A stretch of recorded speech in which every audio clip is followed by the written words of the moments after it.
First things first, this isn't a short reunion. The thing runs an hour and 45 minutes. It's kind of a quasi-documentary / reunion of sorts, and I really dug the approach. The presentation goes through all the milestones of each movie. It's broken into chapters. We get to see a ton of fan favorites from the films. Obviously, the main trio's back, Harry, Hermione, and Ron. A lot of the friends, Neville's there, the twins are there. For a film property like this that went over a decade and spanned a ton of characters and actors, we are missing a few prominent ones, but I mean, I'm sure with scheduling conflicts or whatever the case is, there's still enough here.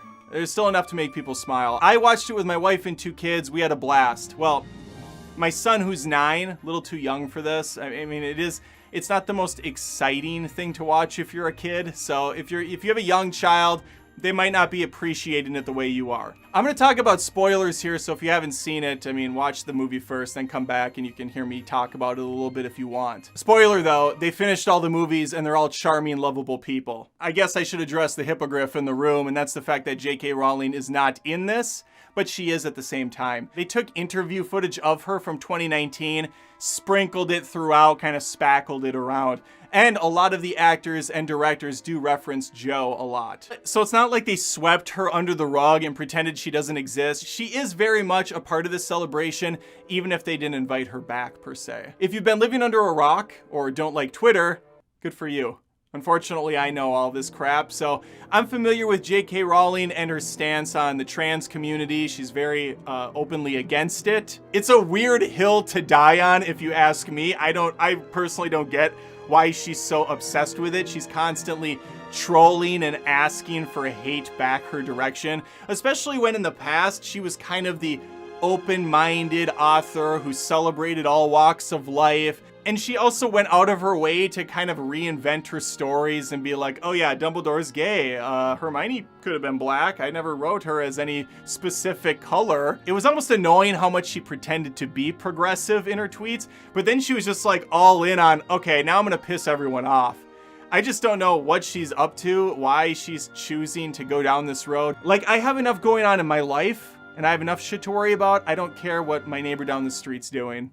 Like, unless they're doing something that's harmful to my kids or my well-being, they can be whoever they want. That out of the way, the celebration does kind of feel tainted because of this whole shenanigans going on Twitter and in her personal life. It would have been just so nice to see her back with the whole family. It just would have put a bow on the whole thing, but life's not perfect, life's ugly. And the fact that all these other actors and people came together to talk about Harry Potter, and they're not in and out of jail and, you know, beating people and shooting up bars and all this stuff you hear about from Hollywood actors growing up in the industry, that was refreshing. It's nice to see some young adults conversing, talking about how much they love the property and each other. Yeah, it was just it was a great experience to watch, especially with my family. The whole thing's really a celebration of what a milestone this was in cinema. The fact that we've seen them grow up on screen, something that's rarely done. I don't know if it's ever really been done. Yeah, on the small screen. TV shows, sure, happens all the time. But big movie properties that take years to make, billions of dollars on the table, getting all these actors signed on for 8 films.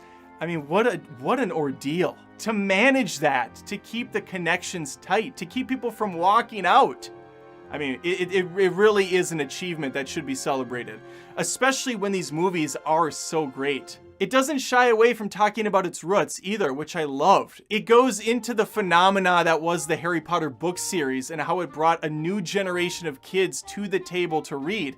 Kids that normally would have no interest are picking up books and celebrating the magical world of Harry Potter. The fact that it entranced douchebag high school Adam was an achievement in its own right. I remember when the book series started popping up and I was rolling my eyes thinking, Harry Butt Potter, who cares about that? Come on guys, let's go play Halo. To eventually going to the first couple movies and thinking, they're fine, whatever. But then being blown away by the third. Then being really blown away by the fourth. Then just completely being excited by all of it, picking up those books, falling in love, listening to the audio by Stephen Fry, who's phenomenal, and I'm pretty sure he narrates some of this show. I can't remember. It sounded like him. It doesn't do what the other reunions have been doing either. The drama, no dwelling on that stuff. There's brief little moments talking about how Emma Watson was maybe not going to come back for one of the films, but it's not uncomfortable or schlocky. It's just really well handled. It's honest. At least as honest as I could see it being. They do a great tribute to some of the actors we lost over the years. Obviously, Alan Rickman was a really tough one to see. But yeah, I had a really great time with this. It was a nice way to start the new year. I wasn't sobbing uncontrollably. It wasn't this emotional, spiritual journey by any means, but it really was like connecting with friends after all these years, seeing them back in these iconic locations. Whether it was the Great Hall or Dumbledore's quarters, it was just great to be in these places. I'm also really glad they brought back all of the directors.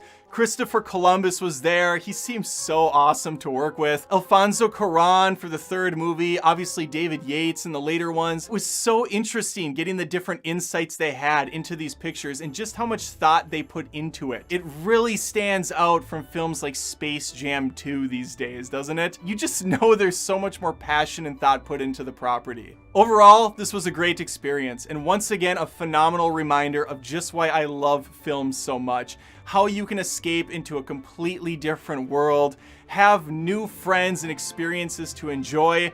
That's what I do this show for. To talk about the movies I love, the movies I hate, and just share some common ground with people in the comments, strangers, that we can all at least come together and watch a couple hours of a movie. So bravo to the cast and crew. I enjoyed every minute of this, and hopefully we get another one down the road. Hell, maybe even J.K. Rowling will come to her senses and say, you know what? This is so petty and useless. Let's have some fun. Let's be friends. Let's talk about some good times. She could also maybe fix those Fantastic Beasts movies while she's at it.